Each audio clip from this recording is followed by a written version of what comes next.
AFL's going to go to New Zealand next year and we're going to go crazy. The Premier League suggested taking games to different countries and England went crazy. Why doesn't it strike a chord in America? What, the fact that they're doing it? In London, yeah. Look, I think it just messes with the fact that this is an American league and all that. But the league is very bullish on me. I was at the NFL UK headquarters about a month ago talking to the guys about it. And they are very, very, I don't want to say convinced, but they're very positive that something's going to happen very soon. The Jaguars are playing 4 games over there. Wow. They're giving up a home game from 2013 for the next 4 years. So I think NFL expansion to the UK is on the cards. Absolutely do. And there's the other thing I noticed, so going on from Taylor's point in terms of, we're up in arms when something goes wrong in the AFL, and it's same with the EPL, but the Americans seem to take it in their stride. In the baseball today, I don't know if you guys saw this, but there was a throw to first base, and the first baseman, Detroit guy, leaned over, fell over, tried to stretch his leg out, touched the plate. They called it out, but in slow-mo replay it wasn't out. He was safe. Big out too. It was an important out. And the thing I was really impressed with, if that happened in the AFL, they would replay that 57 times. The commentators would lose their call. The public would be an outcry, but they just played on. It's just like, we make mistakes, play on. There may be the Major League Baseball on the couch tonight, and they're actually going ballistic about it. You wouldn't know. Maybe Mike DeSheen is over there now, complaining bitterly about the poor... Because he can't refer, obviously. Well, I think baseball is the one sport where they're still resisting a lot of it, and a lot of it falls on tradition. I think as long as Bud Selig is in there, he's done some great things, the wild card and all that. I think he's really resistant to video, and I think once he leaves, you may see it come in. But I actually don't mind it in baseball. It is such an old game, and the idea that, this might screw it up, it might not, I kind of almost like it. I know that's a sacrilege in this day and age where we say we have to get it right and we have to watch video. Mind you, that was the third out, and Detroit had runners on base. It was a big out, that one. I know. And his foot was clearly off the base. Yeah. But what did you think, Doc? Because I'm like Ed. I actually liked the fact... I didn't like the fact that he made a mistake, of course. But I liked the fact that there wasn't the hoo-ha about it and everyone wasn't throwing their toys out of the pram. And they just played on and moved on. Speaking of mistakes, why do errors... why do the players wear the error? It's actually part of the scoring. Yes, why? It is. That's a great question. It's got nothing to do with the result. Runs, and errors. But why? Oh, it could have resulted in I know it can have Bill Butler cost him a World Series. No, I understand that, but it is funny. Why does it go up on the scoreboard that there was an error? I guess because baseball, if you ever see people score the game and how they do it, it's such a stats-heavy game that you do every little thing that I think an error, because you reach base either on a hit or an error. You should not be on base, except this guy screwed it up. I understand that, but don't whack it on the scoreboard. I mean, it's like having a drop mark on the scoreboard in a game of footy. Well, that might help. Turnovers they'd have turnovers in stats in key stats for basketball. Like missed kicks, right? I know, but it's not on the scoreboard. A behind is on the scoreboard. That's essentially you've missed but it's a goal. Score. Yeah, but it's a missed goal, right? I tell you, please, take a break. I understand it. Keep your SMSs coming, 0433 98 11 16. Take Betstar on at betstar.com.au. You're listening to Betstars and Stripes. This is Betstars and Stripes with Dr. Turf, Ed Wyatt and Alice Gander. It sure is, and Betstars and Stripes. Betstar have brought back an old favourite with double fixed odds on all Group 1 races this spring. Get on at 8 a.m. race day until they jump with this amazing offer. Why would you bet anywhere else? Keep your SMSs coming, 0433 98 11 16, or you can call 9429 11 16. Ed White, Dr. Turf and Alice Gander in the studio and ready to name some studs and duds from the NFL Week 7. Who wants to lead off? Yeah, I'll lead off. No problem at all. I'm going to take Randall Cobb, wide receiver, Green Bay Packers. 8 catches, 89 yards, and 2 touchdowns. And this is a guy that really wasn't expected to contribute. Greg Jennings has been injured, and Cobb has really stepped up. He also returns some punts and kicks as well, so he's been great. I am going to direct this right through my pocket. Chris Johnson of the Tennessee Titans. God bless you, son. 18 carries, 195 yards, 2 touchdowns. Good boy. And you picked the Titans. You were all over that last week. Anyone that was listening to this show, Betstars and Stripes last week, copped the tip from Doc. I think they were $2.60. They won by a point. They were late. outsiders. Yeah, Great work. Still collects my studs this time for this week. Going to be the Texans D, the whole outfit. They've got a safety, they've got 2 interceptions, a fumble, and a defensive touchdown to lead Houston to success here. They had 4 sacks as well, which didn't hurt matters, and the Texans defense was absolutely dominant. Yep, good one. That's my stud.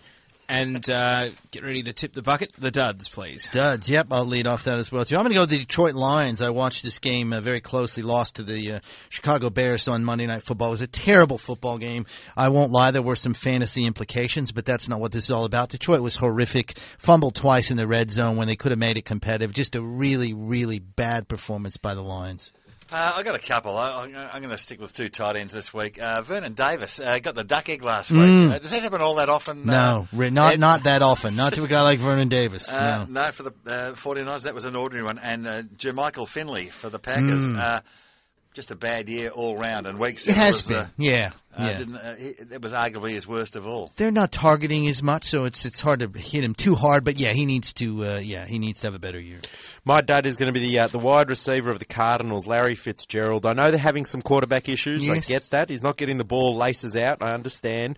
But for a top tier wide receiver, 4 catches for 29 yards. It's a little bit more than disappointing. It's downright awful, as a matter of fact. So Larry Fitzgerald is my dud for this week. I know there aren't many trades in the NFL, but why hasn't a contending team put together a package to try and take Larry Fitzgerald and partner him with one of the elite quarterbacks in the league? I mean, I'm not sure what his contract is at the moment, but you're right. He's a guy that you'd want to get out of that situation, like a Randy Moss or a Brandon Marshall. We've seen them move on and flourish a bit. Yeah, that is a great question, too.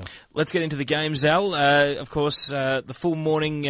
big morning slate and then the late games. With the World Series on, it's funny you mentioned the TV ratings there. They've reduced the number of late games. Yes. But they're still winning. Even if they've only got, the Jags and Oakland and the Jets and Patriots were the 2 late games last week against the baseball, and they were still very successful. Funny, isn't it? Yeah, it's amazing. So we'll start off with live on Fox Sports at 4 a.m. tomorrow morning. The Falcons take on the Eagles. Falcons are the only undefeated team in the NFL, which is pretty surprising, I think, for most of us. We wouldn't have expected that. And Philly are 3-3. Falcons $2.22. There's been money for the Phillies. They've been $1.70 into $1.68. The line there is 3, and the overs and unders line is 42.5. Michael Vick just hanging in, and he is getting punished. He's getting no protection at all. He is being physically bullied. But they're odds-on favourites this week, Ed. It's a funny one, isn't it? They're both coming off the bye. I think that's probably part of it. It's in Philadelphia. Philly does have to win this. Very important to them. But, Vic playing against his old team. But, yeah, it's a funny one. It's one of those that you look at and you just think, well, Atlanta should win this game. But obviously there's a reason why. People much wiser than I have set a line like this up there. Well, So, I think Atlanta is 0-7. When travelling to Philly since 2000. Well, there you go. And can I regurgitate another stat? I'll shamelessly plagiarise. Andy Reid, career record of 13 and zip after a bye week. There we go. Brilliant. That explains everything. Nice work, Teo. That's exactly right. I stole that stat. I don't care. That's a great stat.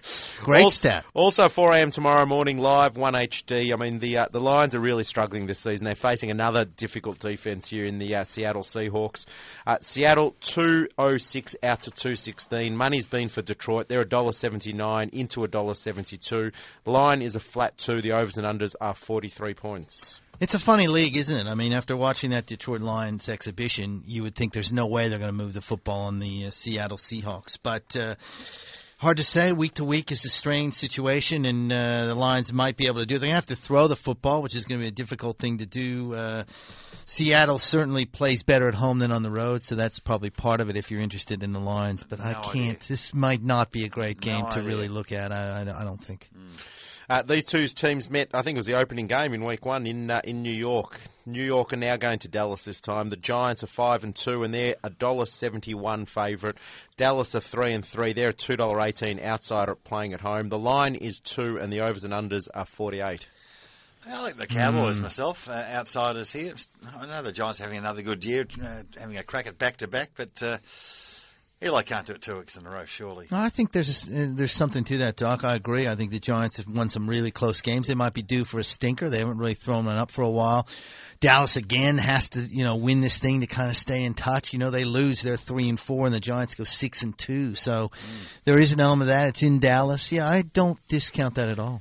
RG3 or Andrew Luck? Who's impressed you the most? So different. They're both airborne. So different. RG3's with a little bit better team than Luck. Luck is a great leader, certainly not as dynamic. Luck is such an NFL-ready quarterback. Griffin is a remarkable athlete. It's a pleasant thing to have to choose between them. I don't think you're wrong, either one of them you pick.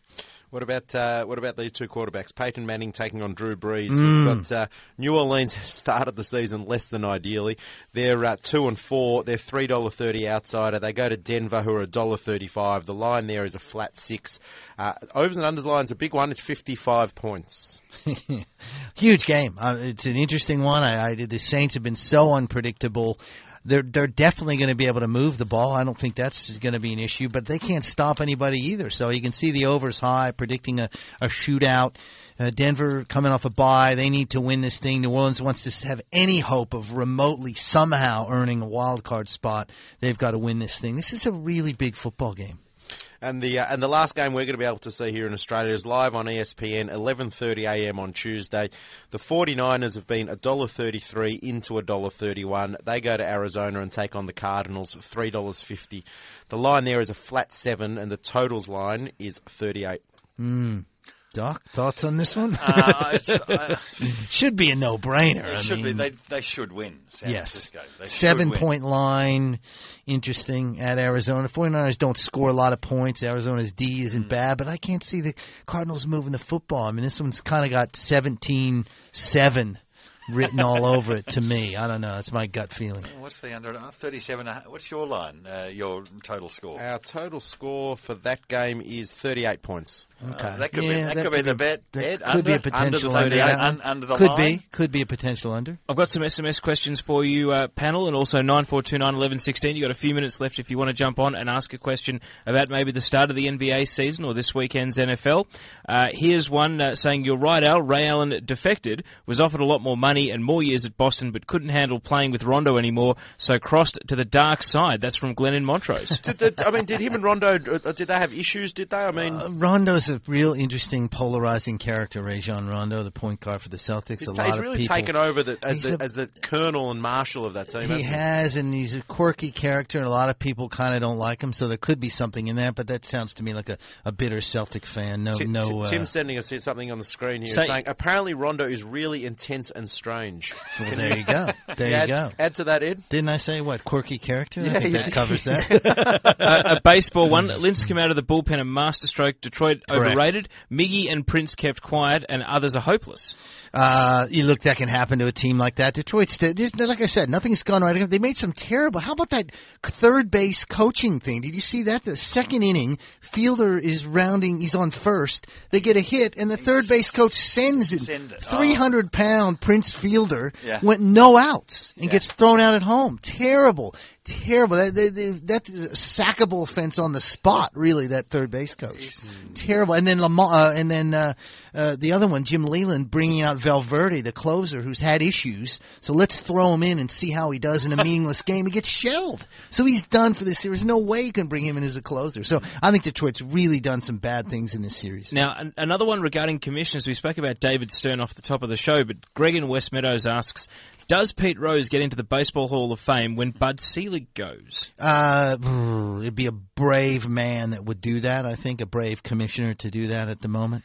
He's been wearing that for a long time. He has, and people are Is very... there no statute of limitations on I don't know what... Yeah, for the Hall of Fame? You know, you just have to understand American mentality in terms of gambling and betting, and the idea that you bet on your own sport and games that involve your own team is a real sin in a lot of people's eyes in the U.S. And we're talking 30... How long now? Oh, geez, 70s maybe would it have been? Yeah, a long time. Question from Brad in South Yarra. How does Kobe go this year with Nash and Howard? So is that a production question in terms of his points per game or the number of times he touches the ball on offense? Are we going to see a different Kobe, or are the players going to integrate in and fit around Kobe at the Lakers? I think it's Kobe. Al's the Laker fan will ask him, but my opinion is it's Kobe's world and everyone else has to learn to live in it. That's my feeling. I think he might struggle a little bit, to be honest. And the reason I think he'll struggle is I'm just not sure there's enough ball for all